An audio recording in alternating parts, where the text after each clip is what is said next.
Hola, bienvenido a esta sesión 6 del módulo de análisis de políticas educativas mexicanas. El tema de esta sesión es educación indígena y educación para adultos. La actividad que acompaña a esta sesión 6 es la elaboración de un resumen. Vamos a ver primero lo concerniente a la educación indígena y posteriormente la educación para adultos.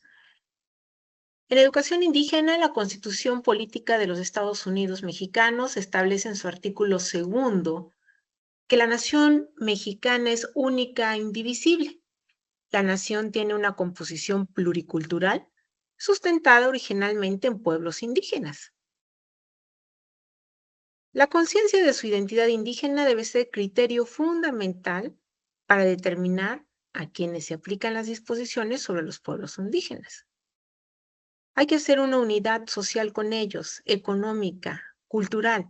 Para abatir las carencias y rezagos que afectan a los pueblos y comunidades, se debe de garantizar e incrementar los niveles de escolaridad, favoreciendo la educación bilingüe e intercultural, la alfabetización, la conclusión de la educación básica, la capacitación productiva y la educación media superior y superior en las comunidades indígenas. También hay que establecer un sistema de becas para los estudiantes indígenas en todos los niveles. Hay que definir y desarrollar programas educativos de contenido regional que reconozcan la herencia cultural de sus pueblos de acuerdo con las leyes de la materia y en consulta con las comunidades indígenas. Hay que impulsar el respeto y conocimiento de las diversas culturas existentes en la nación.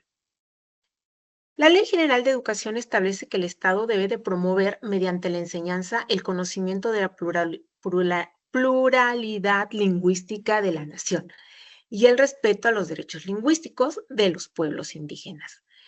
Los hablantes de las lenguas indígenas deben de tener acceso a la educación obligatoria en su propia lengua y el español.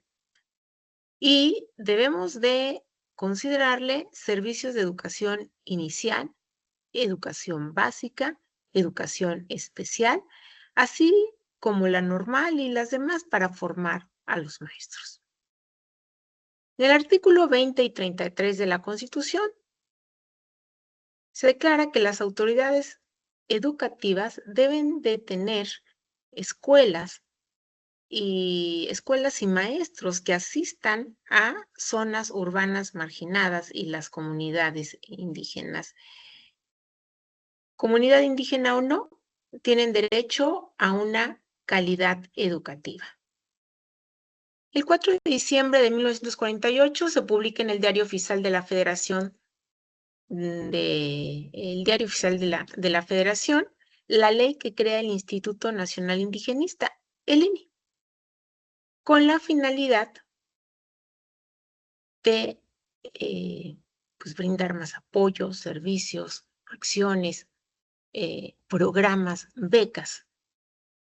Y se insta con este INI la ley de la Comisión Nacional para el Desarrollo de los Pueblos Indígenas.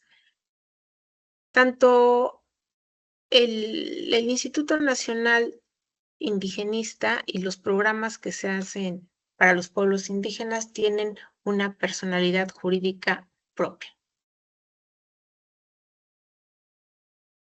Por su parte, en cuanto a lo que refiere a educación para adultos, las leyes y los programas que se impulsan son para abatir el rezago educativo.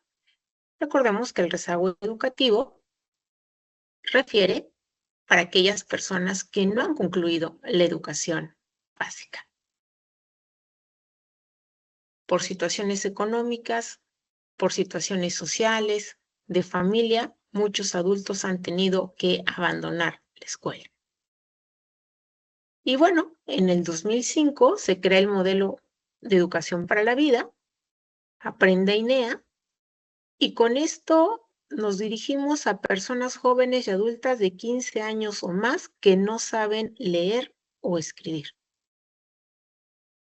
Es que no nada más es el rezago educativo, es el analfabetismo que también encontramos en las personas adultas.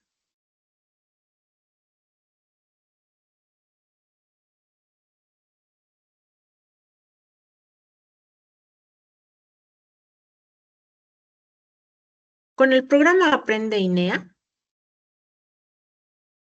se da una educación para personas adultas, se da una educación como derecho humano, se brinda la educación en lengua materna, hay un modelo educativo a lo largo de la vida, se construye el bienestar porque se les da programas de apoyo de información técnica y también se tienen programas para tecnología de la información, comunicación, aprendizaje, conocimiento y aprendizaje digital.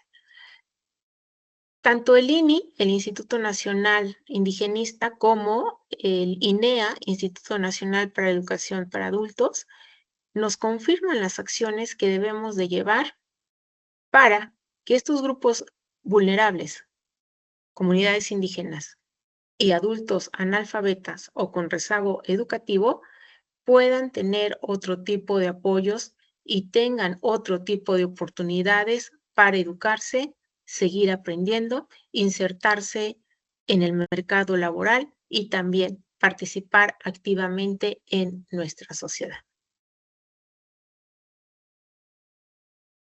A manera ilustrativa, me gustaría que compartiéramos el siguiente video que va dirigido a los grupos indígenas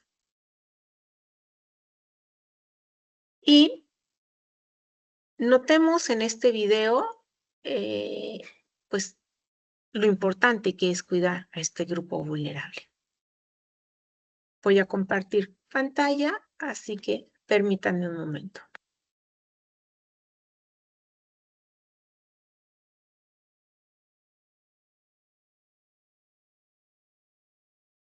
México es un país cultural y lingüísticamente diverso. Garantizar una educación de calidad para los niños, niñas y adolescentes de comunidades rurales e indígenas implica retos importantes, pero no imposibles. La matrícula de estudiantes indígenas es de 1.300.000, que asisten a clases en 20.000 escuelas de preescolar y primaria. De acuerdo con el Instituto Nacional para la Evaluación de la Educación, INEE, 4 de cada 5 alumnos indígenas de primaria no obtienen los aprendizajes esperados en lenguaje y comunicación ni en matemáticas. Para atender a esta población, las autoridades educativas han emprendido acciones para que reciban una educación de calidad, con un enfoque de inclusión y no discriminación, a través del mejoramiento de la infraestructura, contenidos acordes a su riqueza cultural y lingüística, así como dotar a los alumnos de primero y segundo grados de primaria de nuevos libros de texto gratuitos acordes al modelo educativo. Así lo explica la doctora Rosalinda Morales Garza, directora general de Educación Indígena de la Secretaría de Educación Pública. Todos sabemos que hay retos históricos en cuanto a infraestructura, equipamiento, organización de la escuela, en el caso de las escuelas indígenas. Entonces, los programas que convergen en la reforma, como escuela de tiempo completo, están haciendo acciones afirmativas. Con la implementación de la reforma educativa, 3.929 instalaciones han sido beneficiadas con el programa de Escuelas al 100, 4.282 con el programa de la reforma educativa, 3.395 con el de escuelas de tiempo completo y 5.569 con el Programa Nacional de Convivencia Escolar. Vean ustedes la preocupación que tenemos por los grupos indígenas. En México tenemos varios grupos indígenas y las acciones están encaminadas a la creación de escuela, la infraestructura, a la dotación de maestros capacitados, a contenidos acordes a la realidad histórica de los grupos indígenas y español, además de programas de formación técnica laboral. La doctora Ivania de la Cruz, académica del Centro de Investigación y Docencia Económicas, considera que a lo largo de la historia las comunidades indígenas no han tenido las mismas oportunidades educativas, por lo que ahora es un gran avance que se reconozca la diversidad del país y se establezca en la legislación la responsabilidad de atender las necesidades de los estudiantes indígenas. El desafío es enorme. Primero, porque no ha sido del todo fácil identificar a qué escuelas van los niños, niñas y adolescentes indígenas. Sabemos que muchos van a las primarias indígenas, pero también sabemos que cerca del 43% no va a esas escuelas, va a escuelas regulares, generales, ¿no? Y también que hay un número importante de personas que son monolingües en lengua indígena y que no están recibiendo esta educación a la que tienen derecho. Con esto se constituye un gran reto y desafío el poder atender a las comunidades indígenas. Bueno, por hoy hemos visto características destacadas, ¿sí? Es que no son características, son programas y acciones destacados dentro del sistema educativo nacional para los grupos indígenas y la población adulta en situación de analfabetismo y de rezago educativo. Yo te agradezco mucho tu atención y nos vemos en las siguientes lecciones. Muchísimas gracias.